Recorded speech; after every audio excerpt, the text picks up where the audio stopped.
evening and welcome to The Probe. Last night, great minds gathered. They gathered to celebrate greatness. They gathered to honor outstanding excellence, resilience, and the exceptional ability to do much with just little. Yet, in the multitude of giants, some are still taller. And so the Multimedia Group stood tall again with a sterling performance. My hard-working colleagues swept 8 of the 27 award categories at the 26th GJA Awards. That represents about 30% of the total number of awards for storytelling and journalism that changes lives. Whilst we celebrate, my curious mind throws some questions at me. How is it that one brand wins 30% and leaves the hundreds of media platforms and groups to share the rest? What exactly is at the Multimedia Group that doesn't exist on other media platforms? Is it funding for good journalism, training, and an unflinching commitment to hard work? Is it the high standards, or what exactly? So we have not gathered tonight only to applaud our compatriots or praise singing. We are asking the hard questions about what limits exist in the delivery of excellent award-winning and impactful journalism.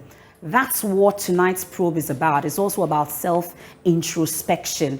When we return from the break, we speak with media watchers, award-winning journalists, academics, and of course, we talk about excellent journalism and the barriers to good journalism. You are not left out, as always. We are live on the Joy News channel. It's Joy 99.7 FM for our radio audience. We're on myjoyonline.com. We're also on DSTV channel 421. GoTV is 144. We are on YouTube, also on all social media platforms. I am Emefa Apawu, and this is The Probe. A quick turnaround and we get talking. Please be my guest.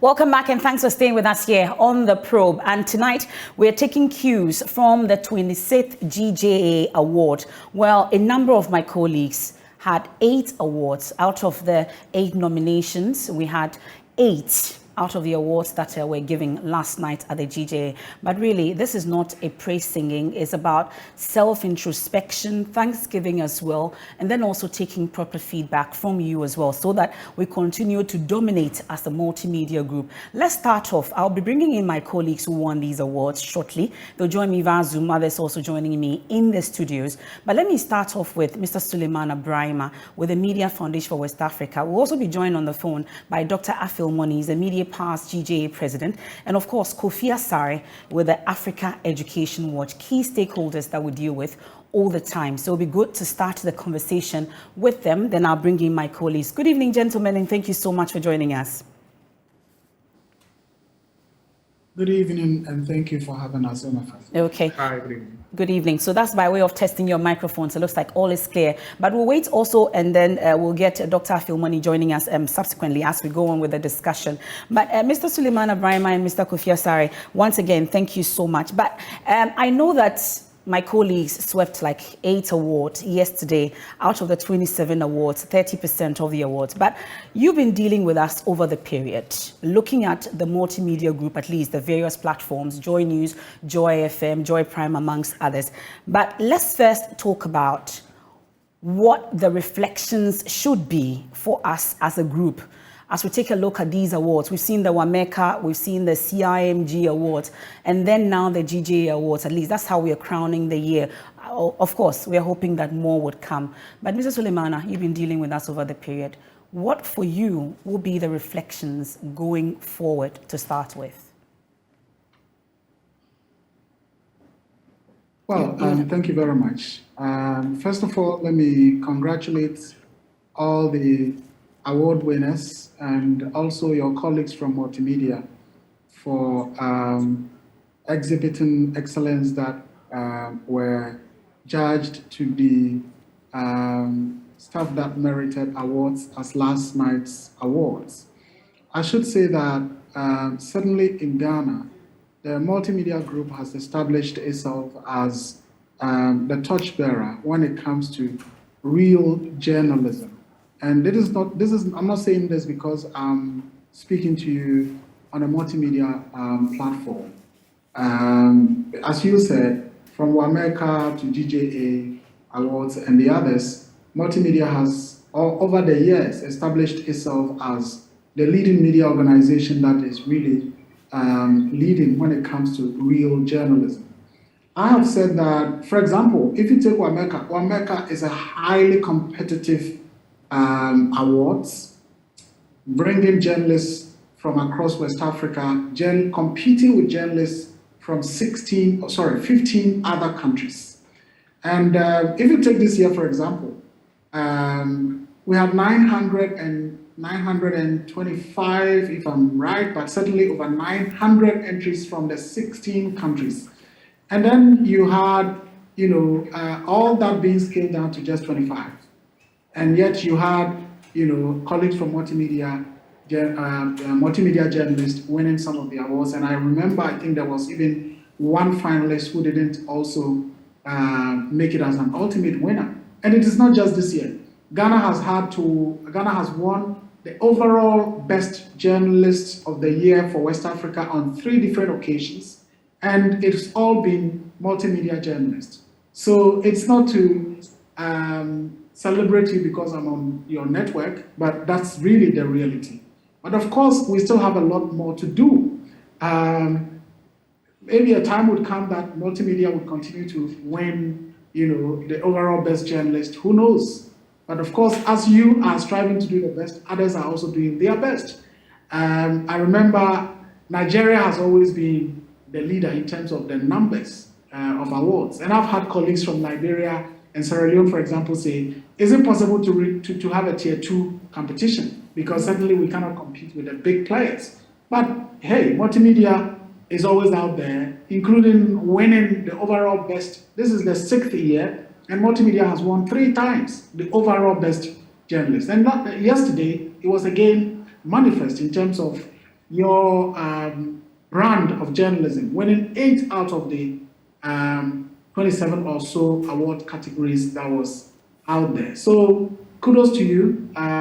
We just would wish you the very best and urge you to continue to even do more than you are already doing. And kudos to your management. It's not easy doing good journalism these days, in terms of the cost of doing good journalism, in terms of the safety around doing good journalism, and of course, in terms of the time that is required to do good journalism.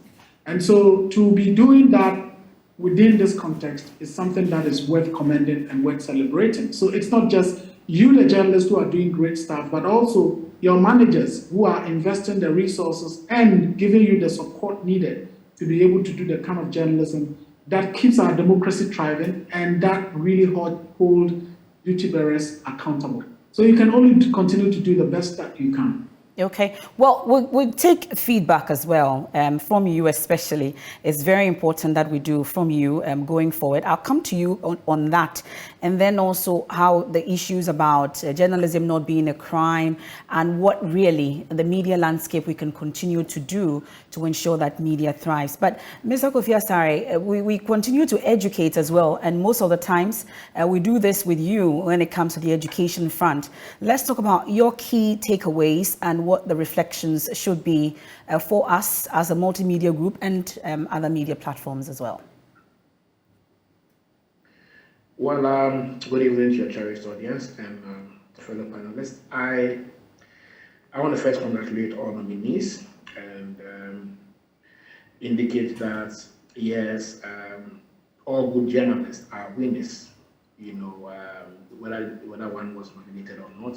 Once one is practicing good journalism, they must be proud of the nominees and the winners. Let me indicate that it is important to reward good journalism because in today's society, there are 2 brands of journalism. There's one brand of journalism that serves the interests of a few, and there's another brand of journalism that affects the quality of lives of all the people. It affects the living standards, and the quality of lives of the entire citizenry. And that is the journalism that the Constitution envisions, by ascribing the role of the media, And so, in a society that we find ourselves, what society must do is to encourage, the conformity to the good norms, and then discourage the practice of bad journalism, which is individualistic and serves the interest of the few. And one of the ways that we can encourage good journalism, excellent journalism, is by rewarding, excellence. And by rewarding excellence at the same time, you actually inadvertently discourage, bad journalism. And all about recognition. It's not about financial or motivation or any pecuniary benefit, but it's more about recognition. So the more and more we continue to, as a society, recognize good journalism, we, to a higher extent, we incentivize it, and then we disincentivize the practice of bad journalism. That is why I think that we must all be proud of ourselves for not just being nominees, but then for working hard to influence policies, influence practices, influence behaviors, towards the better goal of advancing society. Well, in our quest to dominate, which we are hoping to be able to continue to do, you deal with us a lot also. You are not really in the media fraternity on the education front. What are the key things that you hope to see from the Multimedia Group going forward in terms of hoping to dominate?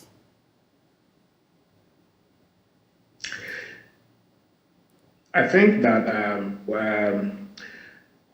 we need to, well, there's one thing, I heard someone give an advice that when you are at the top, it's very difficult to expect someone to advise you because there's no one above you.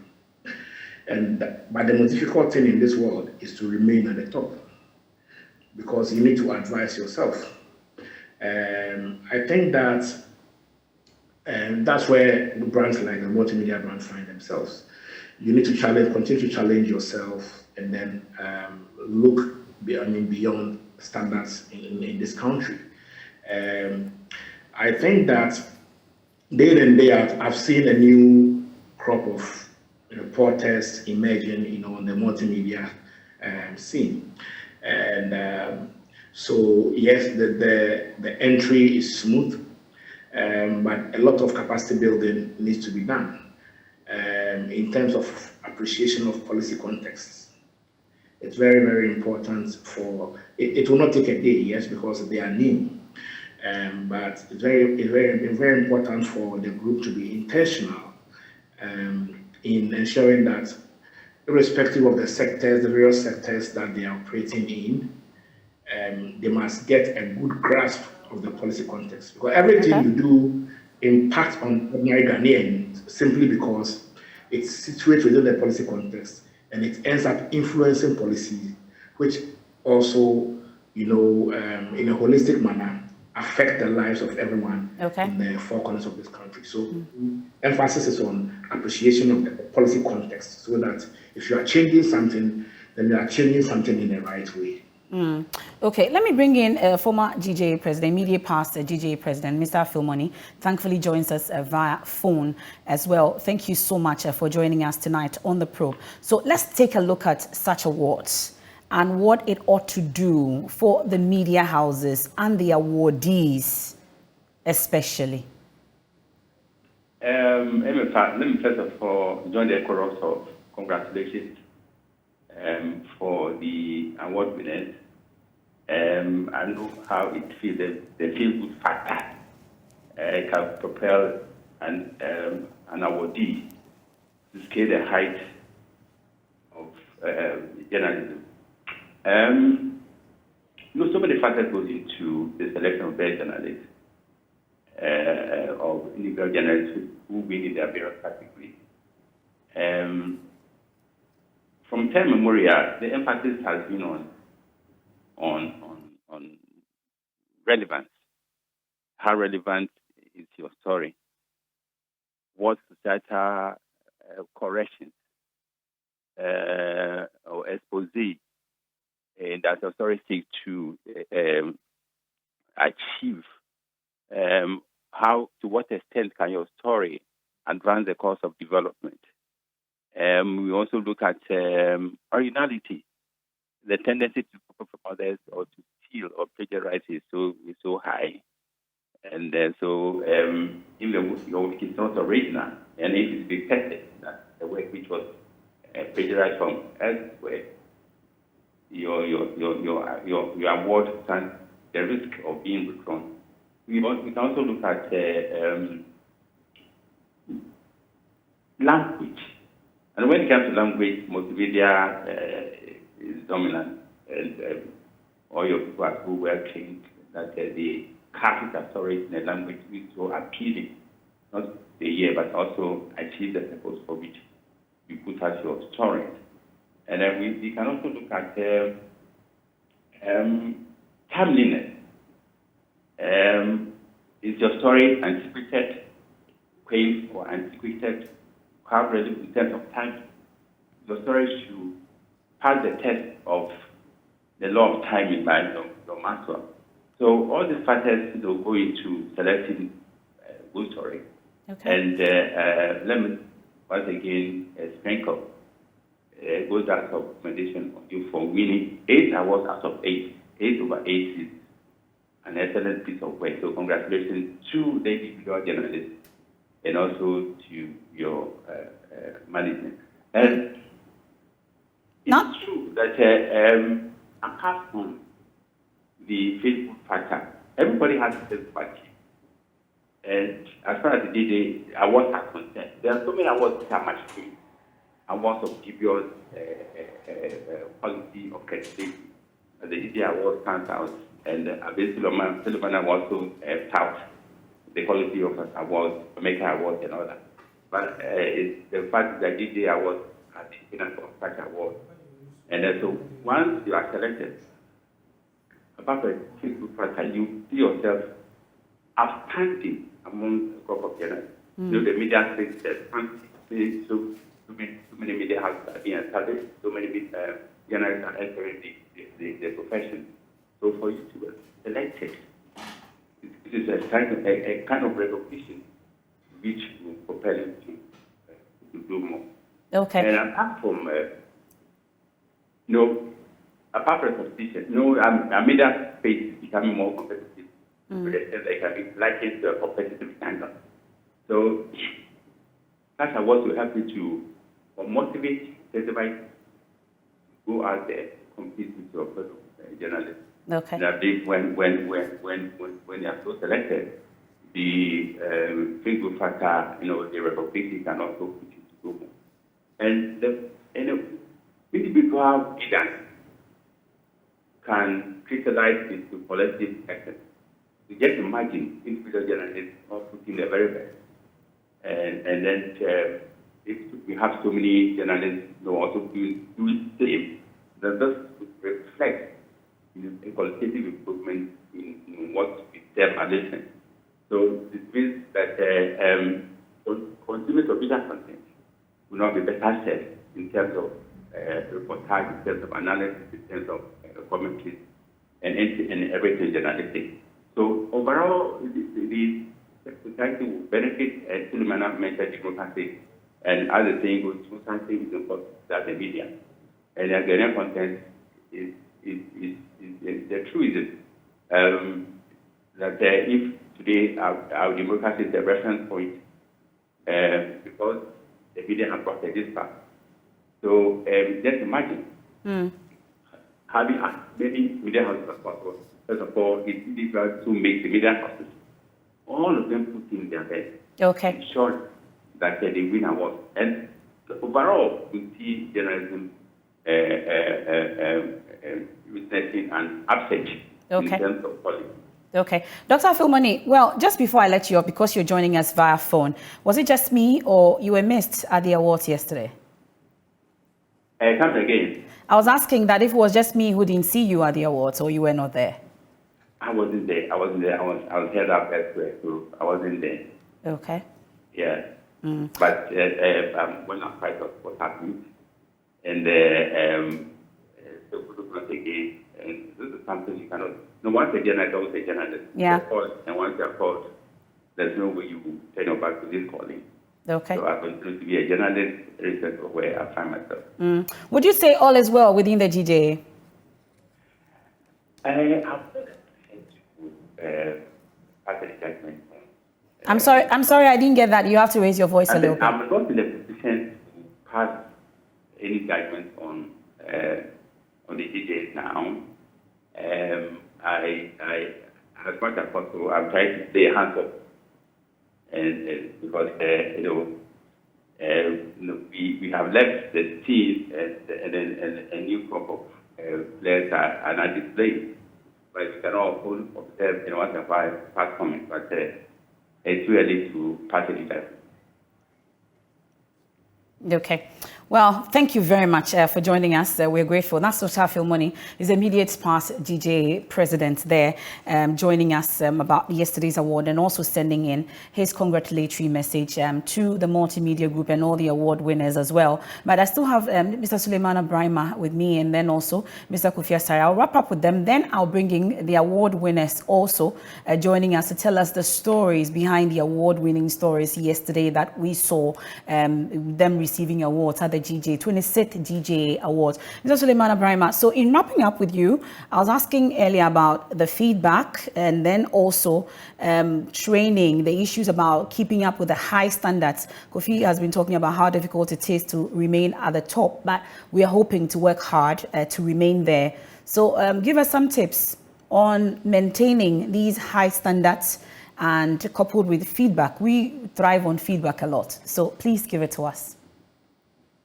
Well, I think that we cannot say that we are there and have had enough of capacity development.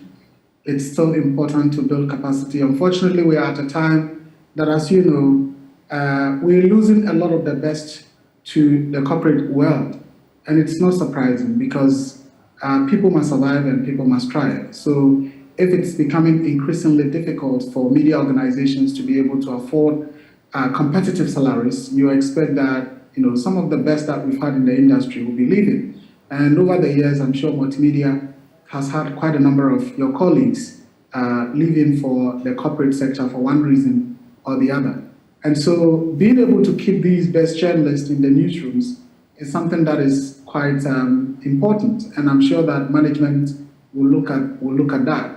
The other point is, of course, increasingly it's so difficult to pay for good journalism. And that is why, as I said, we need to commend Multimedia that despite the circumstances, we still see good journalism coming from the outfit. Apart from the resource constraint, there is also the issue of political pressure. I mean, we cannot deny that. There is so much political pressure now on people who want to do stories that are, stories that keep people on their feet, stories that are about holding duty bearers accountable. And that's also something that I would encourage you to continue to do. It's a difficult thing, but hey, that is what also makes you relevant. That is what makes you continue to be at the top. As Kofi was saying, there are all manner of people, yes, they get an audience, but are they really doing what journalism is supposed to do as envisaged by our constitution? And I say no. I have had the challenge of describing certain programs as comedy shows. That is not to say that they don't have audience. They do have audience because somehow they serve the interests of certain people. I don't think that we should get to a point where, as a result of resource constraints, Multimedia would have to go that way, which is, look, we need to get eyeballs, and so let us do what will give us the eyeballs, even if it's not great journalism. I think you've gone past that for almost over 2 decades. If you've survived the turbulence, I'm sure you continue to do that. Yeah, so capacity building is so critical, and having the courage to say, look, I want to make it true journalism. I think individually, we should also say that to ourselves, that the profession that I find myself in Africa, maybe it may not be one of the most well-paying jobs, but hey, it gives fulfillment that through journalism, I'm able to hold the most powerful accountable. And through journalism, I'm able to connect with people that perhaps, but for journalism, I wouldn't be able to reach out to.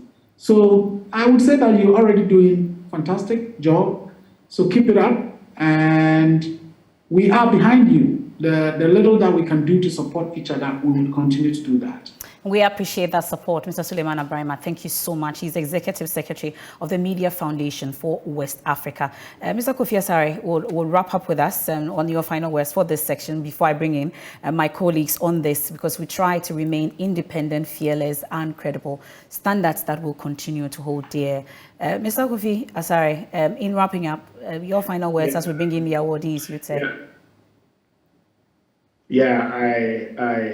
I also think, same like Sule, that we know how challenging it is, to become and remain a good journalist in Ghana. And so we'll continue to encourage not only the award winners or nominees, but then all journalists to continue to weather the storm and then continue to set standards for those who do not appreciate good journalism yet, to appreciate and then and improve. I was reading excerpt from the award ceremony yesterday. As I mentioned, one critical importance of giving awards to journalists is to appreciate their work through recognition and not through any cash. I'm happy about all the awardees, award winners, but I'm struggling to appreciate why the nominee for the illegal small-scale mining category, it's the Galamsey category, which I thought the gentleman who did the documentary, Erasmus, was a top contender, wasn't actually awarded. My understanding is that he was the only person nominated for that particular category.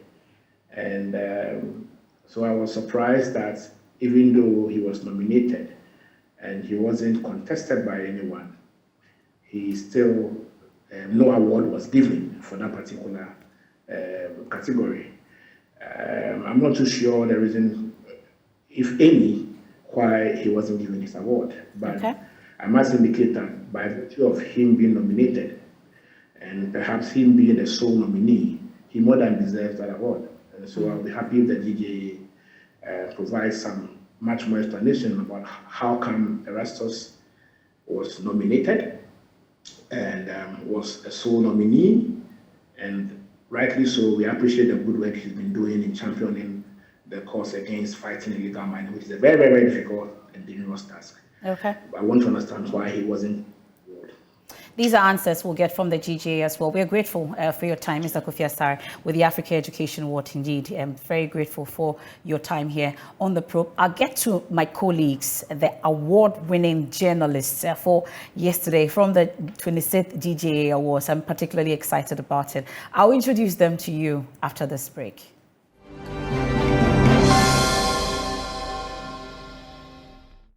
Thanks for staying with us here on The Probe. And it's time to introduce to you the award-winning journalist from the 26th GJA Awards. I have in the studios with me Solomon, the only time I can get to call him Solomon, Jojo Kobina. He's with me in the studio. I also have Richard Kojonyako, fisherman of all fishermen. He's with me in the studio. Also joining me via Zoom is Francisca Ativo Angel.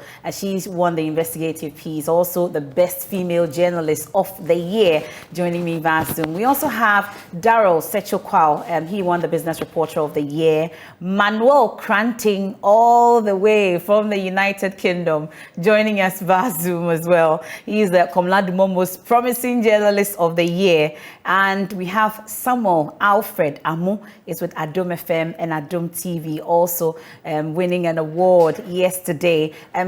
Shortly also, Erastus Asare Donko will join us. He was nominated as well, but unfortunately did not win that award. But of course, he's still a winner to us. Welcome, ladies and gentlemen, to tonight's edition of The Probe.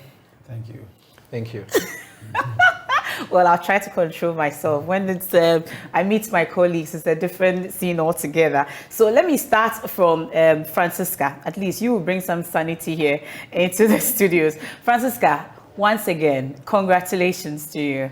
Thank you so much, Emefa. Thank you for having me. Good. Let's talk about the story behind the award-winning story, you would say. How was it? Let's talk about it briefly.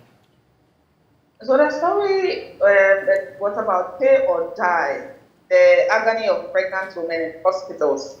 So this story threw light on some of the realities under the free maternal health care policy.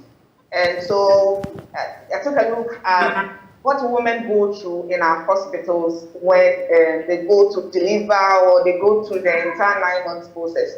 And so, by the law of Ghana, once you hold the NHIS card, you are entitled to completely free, 100% free maternal health care from the beginning of a pregnancy, which is antenatal, and your scans, your lab tests, your medication, everything is supposed to be covered by the National Health Insurance. And then when you are in labor, whether you have a natural, it is called a vaginal birth, or you have a cesarean section, and it's also supposed to cover, everything is supposed to be free. And then after birth, the baby is supposed to benefit from your national health insurance until the baby is 3 months, where you can register the child onto the national health insurance policy. And you, the mother, any issue that comes up during delivery, if there's any postnatal issues, and you have to rush back to the hospital, it is supposed to also go for free. But then I came into contact with a young girl, an 18-year-old girl in 2020, who had gone to give birth. The girl was so poor to the extent she couldn't even afford the hygiene materials she was supposed to bring for birth, like bed mats and all that. And so I had to raise funds, get her some few things to take care of herself in the hospital. And although she had a national health insurance policy. And so at a point, I realized it was beyond me, because there was a huge bill waiting for her, and she actually had heavy bleeding, which is one of the leading causes of maternal mortality. And that was a critical issue, and there's a medication that is supposed to stop heavy bleeding. And so because it is one of the major causes of maternal mortality, it was placed under the National Health Insurance. And so anyone holding the card, whether you are poor or rich, you are entitled to get that medication to save you from dying out of heavy bleeding. This girl had a problem and was struggling because she had no money. And so I reached out to institutions for support to be able to raise funds for the girl. Unfortunately for me, by the time the institution that I got that was willing to cater for the entire bill for the girl, by the time they got to the hospital, she had died. Oh no. So that was the inspiration behind the story in the first place. So I was like, this girl was extremely poor. How many other women from very poor backgrounds are going through this? Some of us can afford these bills, even though it is illegal, but there are a lot of people who are very poor and would be able to afford. And you brought this to light. And you brought this to light, and thankfully, it was nominated and then won the award. And how does it feel like being the best female journalist of the year in the entire country? Does it come with any pressures already, 24 hours down the line? It feels really good. Funny enough, the first pressure that came with it, this morning, I received a text message from somebody who introduced himself as a freelancer. The person is asking for money to pay for rent because he just got a job. And I was like, I just won this award last night. And I'm supposed to already start paying bills for people. It feels really great.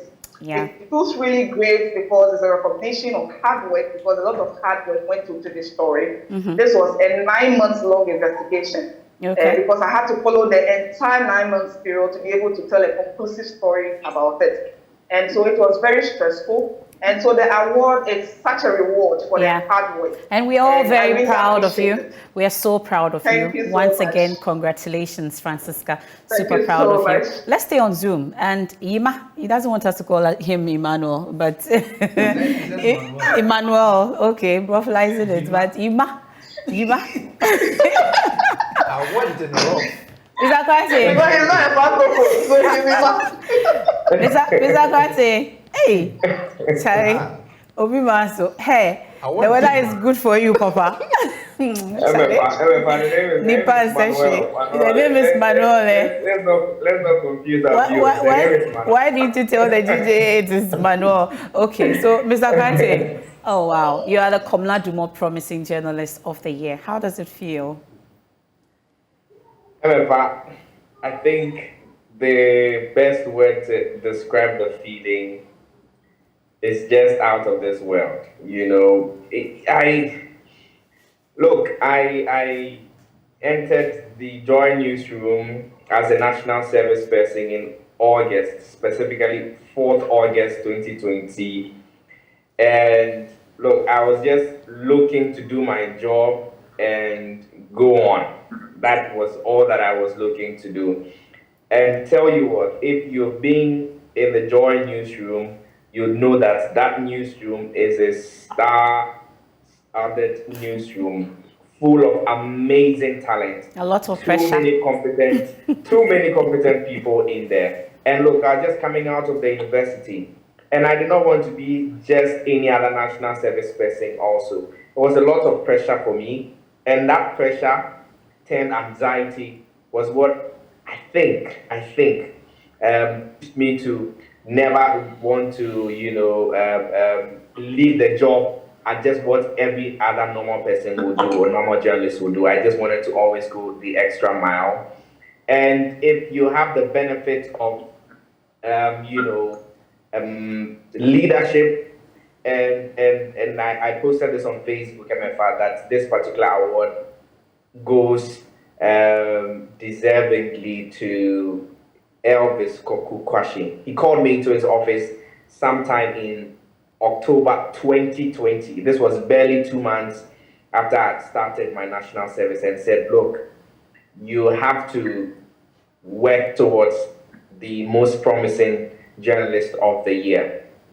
And this was even before I went to cover the nominees announcement at the press center, where Emefa, you won an award in the 2020 edition of the GJA awards. I went to cover the nominees announcement, and I sat there listening through as the names of the deserving journalists were mentioned, and I was going to do a story as a reporter.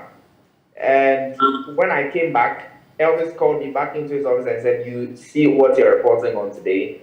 I want it to be that when next year we are having to report on this, you are not going to report on other people. If you will go there and report at all, you'll be reporting also with your name in there. And for me, that was a massive challenge and a massive, expression of confidence in what I could do, at which point even I did not think that I could do. And so I just, decided to just keep going. One day at a time, one story at a time, gets better. Sometimes you are physically tired and exhausted. I got once upon a time I got a text message. So I came back and did a report on Top Story, entered into Newsnight. And if you know, I when I was in the newsroom, I was part of the dawn shift. So I got to work at 5 a.m. Getting to work at 5 a.m. and doing my work through the morning. And then because of an assignment, a demonstration, it took me throughout the day. It was on Top Story because I was the one who was on the beat and entered into Newsnight sometime after 6 p.m. I was physically tired. I got a text message that, dude, don't you sleep? Don't you rest? Are you not tired? I mean, I reminisce on some of those text messages, those phone calls now, and I can only be grateful that all of that hard work actually paid off. Well, we'll talk about the story behind that award-winning story, I would say. But let me bring in Samuel Alfred also, our colleague at Adom FM, Adom TV, and Adom Online as well. Samuel, how are you feeling? Did you see this coming? Sure. Because that's 2022. I had the same award from the same category. So. But the story I submitted, in fact, I sent like 3 stories. So when the announcement came that I'm going to receive some awards yesterday, I was able to predict that surely I'm going to get from that same category because I believe the kind of story I submitted. So surely I was expecting something like that. How did you come about to tell the story of Aziz, rejected over elephantiasis? Yes, in fact, for some time now, I've been working on issues concerning persons living with disability. And in fact, when you come to Asimposu, I'm a member of the Church of Pentecost, and the Church of Pentecost has a new ministry as part of Vision 2023, which came from the new chairman. So when you come to Asimposu, I'm the district leader for persons living with disability. That's a ministry to persons living with disability. So I've been doing a lot of work when it comes to issues concerning persons with disability. Okay. So I call from Bremen Sikuma some time ago, from a foundation, a Santua Foundation, that there's a man at Bremen Sikuma, Aziz, who is going through this challenge. So how can I help? I decided to go there and see it myself. When I got there, in fact, the situation was very worse, as this was going through worse forms of elephantiasis. In fact, stigmatization was very high. In fact, it was a very big challenge. So I took the story, worked on it, and at the end of the day, people who read the story got attached to it and then started donating to support the surgery of Aziz. Okay. And okay, it appears I've just lost Samo Amo there. The connection just froze. Okay, well, but let me come to the studios now, and we'll come back to Zoom and hopefully bring in Erastus Asari Donko as well. He was also a nominee for the awards yesterday, and Jojo Kobina, Samo Solomon, Jojo Kobina, and Richard Kojogako are with me in the studios. Well, we've been talking about witch hunters. This is something that we've talked about extensively. But first, congratulations once again. And you are no strangers to awards in this country, but still, let me find out. How's it? Irene. You couldn't wait to bring that in, yes. could you? Okay. Okay, so, you know, now when I'm doing a story, I'm not doing it because I need an award. Yeah. I do it because of the passion because there have been countless stories. There are some stories that you really do and you're like, okay, you really deserve an award for that particular story, but it never happened. So you move on. And the main aim of, storytelling is to have a particular impact. To drive home a point and make sure that, you better the lives of the people that you are focusing on. Mm. And so that has always been. So, even if, I did not win, it doesn't mean that I would be, disappointed or I would feel discouraged. No. It is just something that, tells you that at least, someone is, appreciating your work. Mm-hmm. And so, you get to do more. And so, yeah. How long did it take to put together that documentary? Okay, so Witch Hunters? I think I shot it 2 different times. I shot one in February, February 2021. Mm. Then I shot the last in August. Okay. And then I put it together in November. So just November. Wow. So that's why you've been disappearing and appearing in the newsroom like that. Yeah. Okay. Richard Kojonyako is in the studios also with us. Let's talk about Psycho. Once again, congratulations. This is not your first GJA award, so I won't ask how you're feeling, but maybe you could tell us also.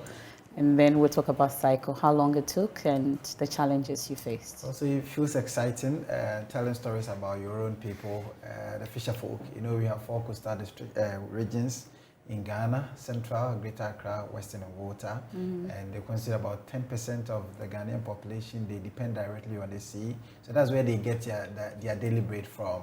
So if there is a problem, they go to sea and they come with empty nets. Then it's a cause for worry, a cause for concern. So I decided to investigate, and there were a lot of illegalities on the sea. So who will go and bail the cat? Who is going to the sea to capture the illegalities that are there? So I decided to go undercover and then on board the vessels, and then discovered how the illegalities go on there. And I must say that the impact has been massive. Currently, there are reforms that are ongoing at the Fisheries Ministry, and it feels great. You tell stories that will bring some relief to the people that you represent. I'm the World Fishermen President. Is it just fishes or other fishes? We need to talk about it. See, why are you laughing? If it's just fishes, you would have said it's fishes. Yes, so the word, the Pictures of president men, pictures of women, or pictures of men. Okay, yes. let's talk about yeah, it.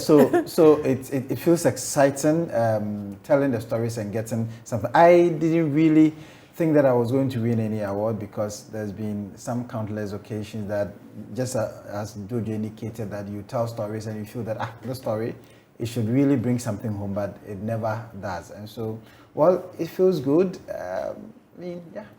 But there's something that he's not saying, and I think I want to speak for him. Say it. You know, he went on the high seas. It's very dangerous. Yeah, they could have thrown you overboard. Yes.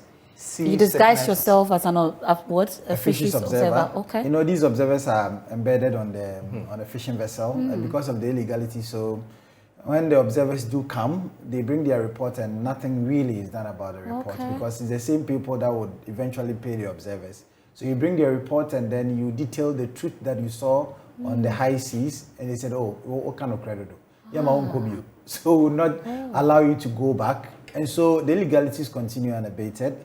And so the artisanal fishers were getting worried, and that's when they also started using the light fishing, using DDT, carbide, and the small nets. So you realize that some of the fish that are brought ashore, they are just small pelagics. We call them the fingerlings, the small ones. Pelagics. The small pelagics.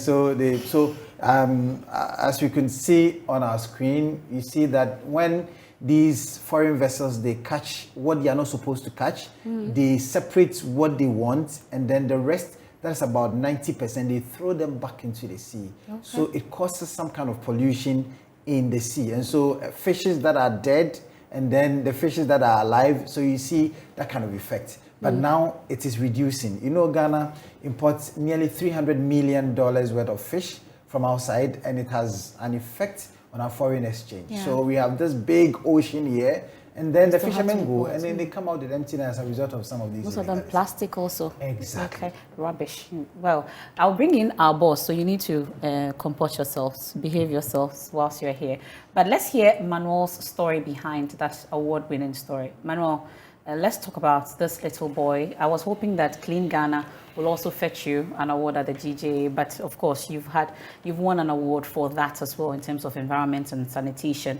But let's talk about this particular story that you told that won you this Komla Dumo Most Promising Journalist of the Year. Emefa, so this story, I told Maxwell on Sunday edition that this story was a miracle on different levels, on so many levels. First of all, this was not a story that I went hunting because I'd gone for my normal Clean Ghana assignment. And look, I was on leave in August 2021 when I filmed this story.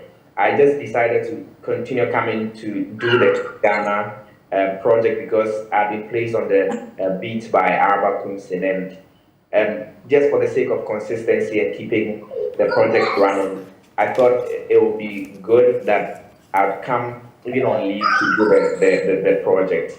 And Araba graciously agreed. So I came to do it that day. We went to the Kwame Nkrumah interchange, just under the bridges there. You know, there are some rocky spikes that have been planted there just to prevent people from sleeping over there and from crossing at unapproved spots. But people were still sleeping there, and there was almost like a community that was quickly emerging under the bridges over there. And so the AME sanitation officers, they had one task: to get the people to clear all of the waste materials that they had generated because of their human activities over there, and then get them to move out of the area. Okay. So two things: clear the place of filth, and then get the people evicted, if you like, from the place. Now, while this particular exercise was going on, I spot a tiny little boy just walking in the midst of this, crowd of squatters, really, which was gathering there. And he had in his folded something that looked like a blanket to me. And it was quite dirty because it was just coming from the floor. And he had folded it and he was going to put it somewhere, I don't know where. but he was dressed quite shabbily also. His clothes absolutely tattered, and just to give you a better picture of it, his clothes were not tattered because of design, because you have ripped jeans and all. No, this was because the clothes were overworn and needed to be replaced or washed or what have you. Just really shabbily dressed. And I'm like, why is he here? Because it was a Wednesday around 11:30 a.m. Why is a a boy of school going age, why is he under the bridges around 11:30 a.m. nowhere than Kwame Nkrumah interchange? All of the sort of petty crimes that happened there. So I was genuinely concerned. Okay. And so while the cleaning activities were happening, I'm just following the guy with my eyes and seeing what he does. Then my cameraman, also very, very observant, and a lot of the credits of this job goes to my cameraman. I work with two of them, George Adu and then Yusuf. So the first time was George. George spots the guy too and then gets close to me and then whispers to me and said, Mano, have you seen this boy? What do you think he's doing here? And so at this point, we had just confirmed that there must definitely be something interesting about the boy and why he's there. So let's find out, as journalists as we are. And so we went close to the boy, attempted to speak to him, and as we did that, another gentleman emerged almost as to, of course, as in claim ownership of the young boy, and he told us that the young boy lived under the footbridge with his mentally challenged mother. Oh dear. This woman, who we're told is around 45 years old, came from their village somewhere in the Bono region, in Sampa. And so he was living there with a woman, and the woman would not allow the boy go anywhere. Okay. But they were not working. So how were they surviving? And this guy tells me he does the begging, he does menial jobs like carrying people's loads and then getting money. And then when he does, he then gives handouts to the kid and then his mother. And that's how they survive there. Okay. Just at the mercy of people's benevolence. And I'm like, so does he go to school? And he said, of course not. He doesn't go to school. And then I'm even more interested because, look, I come from a family where, and this is quite personal to me. So I am the very first person within my family to have gone to the university. And a lot of my other family members, of course, the younger ones are now going. We are really proud of them. They're now going to the university. We're absolutely proud of them. But the ones that came before me, would stop at the secondary school level or even before that. And so seeing a kid who at that point looked like he was definitely not going to go to high school or even get into the university struck me. And I thought, why is he here? Yeah. I'll allow you to finish that story because I'm very interested in what happens to the boy. We'll fast forward. I'm sure you've been finding out all the stories that we've told. We'll be checking on what you know about the status of the people that you've told the stories about. But that's how we wrap up for our radio audience. Joy 99.7 FM will let you go. But the story continues right here on the Joy News channel, also on myjoyonline.com and all our social media platforms. Manuel, so fast forward, what exactly happened to the boy? I was going to say that it looks like Araba, anybody you put on Clean Ghana ends up going abroad. So maybe we can we'll start lobbying and then we'll see Araba, if you're watching, please. We should start considering some of us also to go on Clean Ghana. Maybe we'll end up abroad as well. But fast forward, let's. Yes, I mean, fast forward, we do the story about the boy. Initially, the story was about his homelessness. Yeah. And as the very communal society that Ghana is, a lot of people were concerned and began to reach out. Where is the boy? Why is he still there? And I couldn't have taken him to my house. I wanted to, but I couldn't have because there are rules and regulations, there are laws that govern this, so I couldn't have done that. So the next day, we had already begun, phone calls, reaching the Department of Social Welfare and others. And then finally, after a lot of pushback, look, MFI was not easy. After a lot of pushback, we finally got a social welfare officer, one lady, to come help us rescue the boy from there. And she came on foot. Without any protective gear or anything like that. So that boy is currently in their custody. Is that the case? The boy is currently in a home, under the supervision of, you know, an orphanage, if you like. But generally, that's the story. We had to pay police officers, you know, pay for their medication because the woman beats them. We had to buy them food. We had to pay for their transportation because we use our company vehicle to transport the social welfare officer, to transport the police officers at dogs to Kaneki dogs who help us to rescue. These are some of the challenges that comes with them telling such stories, and we could see the footage as you spoke to us about this particular. I can see how passionate you were about it. Reason why you actually deserve to be the Komnadumo Most Promising Journalist of the Year, and next year I'm sure that we'll go further and you get more from this. Let me see if Erastus Asaredonko is with us also via Zoom. He was nominated and he got that CIMG award for this particular story, Distraction for Gold. Unfortunately, we did not get that award from the GJA, but we know that better days are yet to come. Erastus, are you there?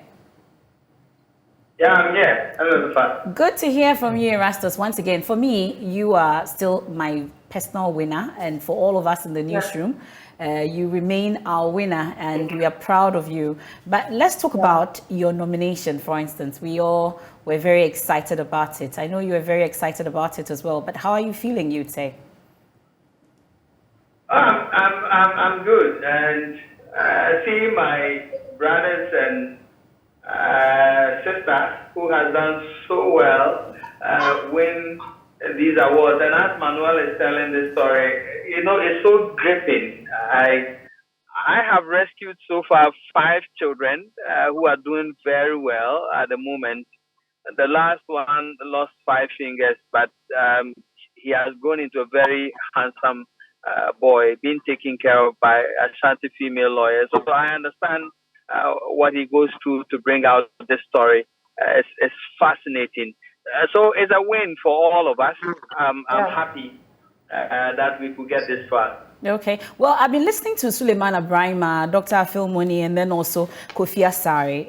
They've been highlighting and hoping that we continue to dominate in the media space. Undoubtedly, we've done well. They've all talked about it. But one key thing that one of them pointed out, I think is Suleiman Abrahima, the issue of dealing with pressures, especially political pressures when it comes to the stories that we are supposed to tell. Let's talk about it. Maybe Erastus, you started off because you've done stories that cut across all the, you know, the frontiers and all the journals, I should say. But let's talk about it. Do we have instances that you come under these kind of pressures when you have to tell certain stories? Maybe we start with Distraction for Gold, for instance. Exactly. And when you fight illegal mining or galamsey, it will fight you back. And we've gotten a lot of these pressures. In fact, when I started way back in 2015. Last year, the one I filed this year was the expose on military personnel, over 30 of them protecting a miner who was pillaging the Apamprama Forest Reserve. That was what I filed this year. And looking at that story and the pressure that came with it, I've had calls from the defense minister himself. I've had calls from military personnel, the high-ranking military personnel. I've got visitations from defense intelligence people and all that. A lot of pressure from certain quarters, you know, to do certain things and all that. So it comes with quite a lot of pressure and a lot of temptation as well to try to influence what you can do to prevent stories from coming on air and all that. Okay, Francisca, because you also are into investigative journalism, let's talk about some of these pressures that you face, at least in telling some of the stories that you've told so far. Yeah, the pressures do come. Sometimes it starts the moment you try to give them a fair hearing. When you are done with your investigation and you try to give individuals that are captured in your story, you want to give them the fair hearing. Then those attempts come where they try as much as possible to make you see reasons why you shouldn't publish the story. I normally do not do political stories, but the only time I ever did a political story, it wasn't easy. The politicians, I don't know, they are of the impression you are not supposed to do a story about them. It was really intense, the threats and all that. But then we still went ahead with the publication, and they tried as much as possible to discredit the story. That was the vote buying story. Okay. About 2020 NPP parliamentary primaries. That's the only political story I've done in recent times, and the pressure that came with that story wasn't easy, simply because we tried to give them a fair hearing. Normally, if you don't give them the fair hearing and you drop your story, that's it. There's no much they can do. But then, when you try to give them the fair hearing, they think that is the platform for them to try as much as possible to either scare you or to try to talk you out of publishing the story. And basically that's it. Those things are a bit minimal when you are doing stories not related to politicians. It's a bit minimal because they try to see reasons with your work. Yeah, it's something I'm exposing. I'm giving you your right of response. Just respond. You can choose to respond or not to respond, but then you don't normally get such threats from individuals of that nature. But then once it comes to politicians, it's a different ball game. The threats are just massive. Okay. Well, that's interesting, but at least we remain independent, remain fearless, and remain credible. Oh, and yeah, that's what we try to do. Well, Samuel, Alfred, well, looking at the stories that you do also, I don't know if there are some, external forces that try to stop you from doing the things you do in terms of the stories that you ought to tell. Well, I don't do a lot of political stories like my sister said, but with this particular one, for instance, I spoke about the stigmatization. It got where ISIS could not go out buy food because as soon as I go to a food joint, everybody will move away and leave him alone because of the condition. I used to go to car station, you get into a car. Oh no. Alfred, well, it appears that... Okay, you can wrap up on that. I think he's back. Alfred? No. Very well. Oh dear. No, it appears that, Alfred, you have that break in your line there. I'll come to the studios, then we go back to Zoom and then speak to Kwekwe Usuprepa. And then we can wrap this all up. We are out of time, but let's just wrap it up on this. I'll come back again. We ought to talk about the promise that you give to our audience that next year we'll be back here with more awards. But where are the awards? You didn't bring them. Okay, yeah, we didn't think about it, but yeah, of course. But let's talk about really the external pressures. You do other things. You are with our features desk. A number of things that you do, Jojo. I wouldn't put all out here. But let's talk about the pressures that we face in doing this particular job and executing in spite of all these pressures that we face. Oh, the pressures come. But you know what's exciting? I love it when there is a pressure. When a politician calls you and tries to, talk you out of a story. That's when you do it. It empowers Jojo. I become excited. So that's when I know that there is something there. Because immediately when you keep going and then the resistance, when I hit the wall and someone is pushing back, then you go back and then you recalibrate and you go like, oh, whoa, there is something then. That's where I dig more. And so there's never been a time that I have told a story and I have a story to tell that I have backtracked, because no matter what, the story will be told, I'll move heaven, I'll do whatever to get a story told. But there is one thing, I think I just need to say this about the finding the witch hunters. Although I'm excited to have won the award, I'm not too excited because of one of the characters in the story, Mary Ibrahim, a woman who was doing so well. Then a group of young men accused her of being a witch. So they go to her, start slashing her, beating her up with machete, and I mean, so they chopped off 2 of her fingers. And God being so good, the police made an arrest. A couple of people took them to the court. Then the people were eventually freed. And then the magistrate says, okay, well, please go home and go and resolve the issue because all of you are a family. And then a politician gives money to the chief. The chief actually talks about it and says, well, it mentions the name. Abu brings money and says, oh, well, please, let's use it to compensate the lady so the lady will take the case from court, and it's said in it. And so a very terrible thing happens like that. And then a politician who is supposed to make sure that the case travels the full length doesn't do that, rather tries to, in trying to support the woman feels very powerless because it's like, okay, please stop the case. And then the woman leaves where her community, Sumpini, relocates all the way to Salaga, about 4 hours away. And the woman is pained, and she's like, you know, I'm very happy that the MP brought money. I got rice, I got this, I was very excited. But they cut my fingers. I lost my fingers for rice and for all these, for small money. No, I still want the people prosecuted until date. Those people are walking free.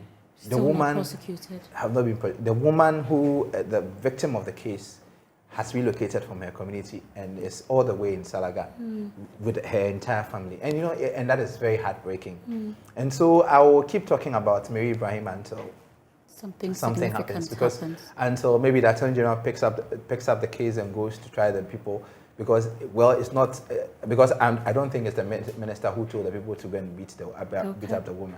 So definitely those people must be arrested. Does it get to a time when you tell stories like this and feel attached to the characters in the stories that you tell? Yeah, sometimes they call you and they will send you messages, they'll send you WhatsApp, and they will tell, you know, this woman actually called me one this year, and said, so how far with the case?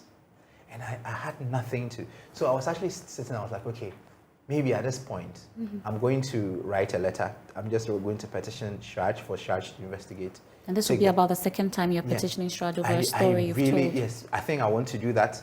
Then the next, if it doesn't work, I'm going to write to the petition Attorney General, and then get Parliament involved, because it's very heartbreaking that you do a story, and then glaringly you see the human rights violations there, and then authorities are supposed to take action, and then they're not taking action, and then it's like we are encouraging impunity, and that's horrible. Really, really horrible. Well, Richard, you feel attached to your characters, same, and you've been checking on Cycle. What's the status? Have we had a reduction? What exactly is happening in that sector? Well, something is happening, but I don't think it's much. There is more work to do. After the close season, I think there are a few implementation strategies that they... Are we still using the key to close and open? Well, so... Okay, that's just by the way. But I feel so much attached to the story that I do, because I come from them. These are fishermen. I come from the region, the central region, the coastal area. And so anything that makes them feel good, it makes me also feel good as well. So in touching base with when there are pressures, when you tell stories and all of that. So it's not only about the politicians, but when the Cycle story was told, it got to a point that I was afraid to go to Elmina, because yes, I was afraid to go to Elmina because the activities of the industrial vessels, they land directly at these Cycle markets, and so they were accusing me of helping them to close down the Cycle market. Indeed, after telling the story, all the Cycle markets were all closed. Shama, Apam, Almina, they were all closed. And so they were not very happy, and they demanded that they also needed their story to be told. And so we granted that they told their story, all right. And so that's how come I was able to go there. and then fraternize with them again. After all, you are the fisherman, chief fisherman. Okay, let me bring in Kweku Usupepra, the Joy News Channel Manager. Thank you very much for joining us via Proof. So tell us here and now, does it mean that 8 awards, it means more work for us in the newsroom? What exactly is it? Tell us here and now, Mr. Usupepra. You should turn down the TV. You should turn down the TV set. We tell you all that you make us tell our audience. You haven't done it. Please turn down the volume of your TV set, then we can hear you. Have you done that now, Mr. Usupepra? Refusing to go off. KOP, we are on TV. Please. I was asking if this means more work for all of us. You're expecting more awards next year. How are you feeling, really, leading us all together with Mr. Kumsen? Okay, so it means more work exactly. It means that we need to throw in a little more quality, excellence. We need to go more on the ground. We need to give the microphone to the people. We need to interrogate and ask all the difficult questions of leadership and of the citizens. We need to tell more compelling stories and challenge the status quo. So yes, in 2023, when the roll is called again and when greatness gather, we will be represented again. We're sure we'll celebrate another triumph when the time arrives. Well, we are independent, we are fearless, we are credible. Really, what is the promise to our audience as they watch you today? We talk about the awards we've won, what it means, and the more work ahead for us. But what can you promise our audience tonight? There's no other promise than to do another good story the next day. You know, you are as good as your last report. So, I mean, these awards that we celebrate are all over. We put them behind us, and then we accelerate. We do more excellent work, excellent delivery this year, the next year, and the years to come. We need to train more. We need to invest more. We need to travel more and do the compelling stories that will change our motherland and also bring transformation to the individuals and communities that we report about. And seeing some of the stories that my colleagues have told, I mean, sometimes you edit the scripts and you watch it, but even watching them again, and how Manuel's story, for instance, the young boy didn't want to be detached from the mother, they're all emotionally driven. And so we tell more emotional stories. We'll investigate the corruption in our system. We will probe more, and we'll deliver excellent journalism to our people and the nation. That means more hard work for all of us when we are ready to do so. Next year, we would really enter the awards in a different way, and I'm sure the narrative will be even better. And when we gather, and it will be serious conversation, and the laurels will be greater than this. Thank you very much, Kweku Usupepra, Channel Manager for Joy News. We are grateful for your time here tonight. It means that we should be wrapping up at this point. But I don't know if Samuel is still with us. I was hoping I could hear the outcome of that story and that character. I think it's Aziz, right?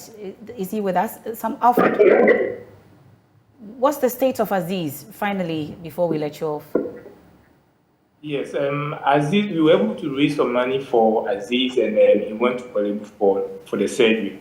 So he's now through, and then he's back to the field to work. In fact, he first made before the story. So after the surgery, he's now strong. Okay. He's gone back. Oh, that's good to hear. Thank you very much. You see, you don't just tell the stories. But see, but there's one thing that is running. Okay, so his story was about fishermen. Yeah, my story was about the vulnerable women. Where then we see a story of the Lafantasis man. Yeah. Then Manuel, the child. Yeah. Then Francisca's story, pay or die. For mothers. So this shows that we love the people, and we always give the microphone to the people, and that is what we always do. And this is what the heart of, journalism, and we will never depart from it. Great. That will be the final words. I don't know if that's our vote of thanks from Solomon. Mr. Kpe, why did they call you Mr. Kpe? Irene. Okay, so maybe that's how we wrap up. Do you want to add anything else? Maybe let's hear from the most promising journalist of the year, Komla, because all the way from the UK. Manuel or Ima, you want to give us the final words just before Ima? Well, I'll join you doing the rest to call you Irene, since you are deciding So Irene, it's good time to say a big thank you to our audience. Look, all the stories that we were telling, from Amos, from Amo to Erastus to Francisca to Jojo, if we did not get the sort of public support that we got and public interest in the stories that we have brought to light, I don't think that today we'll be here having this discussion about how far these stories have gone and how far they have changed people's lives. And so I think it's good to say a big thank you to our audience, and then now accept the challenge that, as they say, to whom much is given, much is expected. Definitely. Repose this much of confidence in us, we have to give it back in excellent journalism. And I'm sure the audience watching you are wondering why you are in this huge coat, huge jacket. Let's be on track. We'll try. I'm sorry. Let's be on track. Yeah, but I am personally committing to doing my very best. This is only going to be a stepping stone, and thank you so much to everybody who is being a support to me and to all of us who have today or tonight won these awards. Okay. Emefa. Thank you very much, Manuel. Francisca, let's hear from you briefly also, your parting words, and then your promise to the audience in terms of doing better and doing more.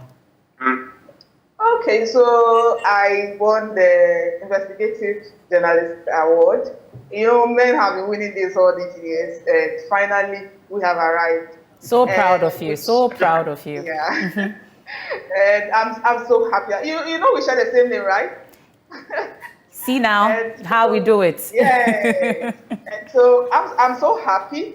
And then I know that that's going to be an inspiration to the females in the industry. Of course. And let's take the challenge. Let's do investigation. Let's apply for investigative report category. Let's not shy away from it, because we can win it. It's something we can win. I've won it. That is an example that if we work hard and then we take the risk, don't you try to apply for investigation. Don't run away from it. We can win it. Yes. And next year we are bringing bigger stories. We promise them we are not going to let them down. And we are bringing bigger stories and to win bigger awards next year. Thank you very much, Francisca, as well. Is Erastus still with us? Maybe, Erastus, you can also give us that parting word. And your promise, we've seen Distraction for Gold. What's next? Well, bigger things coming up. You should expect that. The fire is not down at all. It's not started. And so we are bringing more. We started working on it, and people should watch out for big things this year. Thank you very much, Erastus. Once again, congratulations to all of you. In the studios, Richard Kojonyako. Well, so we need to also pat our drivers, the cameras that followed us. And our makeup persons as well. Exactly, they are back. Especially the cameraman I shot this documentary with, Abdallah Osman. He did a great job, and we should also be thanking generally the people that support us to tell these great stories. Yeah, I think we should start awarding our cameramen also at these awards ceremonies as well. At least video editors, amongst others. There should be a category or so for them. Okay, so Jojo. Yeah, I mean, Lucas Mauko Akpalu. That was my cameraman. Yeah, very wonderful, young, vibrant, creative cameraman. And also Neslami. He edited this work. Yeah, very, very great guy. And then JC, he drove us, and he drove us well. He made sure we were there in, one piece. And then we came back, and we have won an award. So thank you to him. I mean, or to all of them. I mean, they have done a very wonderful. I mean, it's part of a team. That's teamwork, and so we are indeed grateful. Okay, so the party is happening tomorrow, yeah? In the joining show. Charlie. Will it? Yeah. Okay. Well, KOP is listening. In spite of the economic crunch and Krumayashi, but Ukraine and COVID. No. Okay. After the party, then we will talk about Ukraine and Russia. Okay. Well, and please join me together and let's wish Portia Gabo of TV3. Yes. She won the Journalist of the Year, and we are super proud of you. From all of us, from the Joy News team, Joy News Multimedia Group, we wish you very well, and we are happy for you. Congratulations, Portia. We'll leave you with Portia Gabo's message during the GJA Awards yesterday. Once again, congratulations to all of you. I'm so proud of you, and continue to do more. We would back you, continue to support you. Thank you, Irene. Thank you, Solomon Jojo Kobna, Richard Mr. Pe. I am Emefa Apawu. There's more news when you log on to myjoyonline.com. Forgive us. We are family like that. Have a good evening. I've been working in this industry for 15 years, and it's indeed an honor. And it also goes to those who helped me come up with these life-changing stories. It takes a village to raise a journalist, so it's not only for Porsche. I'm just representing the cameraman, the editor, so we are honored and humbled. Congratulations. Now, what went into the selection of your stories that you told that brought you this far in your journalism career? Okay, one particular one, Wealth for Health. Every day at TV3, I get many people calling me or working personally to TV3 for me to do stories for them to get money just to access healthcare. And sometimes the money is as high as 190,000 Ghana cedis. Now, this is someone who is even struggling to make 10 Ghana cedis a day. And so without their disease being covered under the National Health Insurance Scheme, it means a death sentence. And I had over 10 people dying while waiting for me to do a news item for them. And I mean, it was so heartbreaking. It even affected me psychologically at a point. So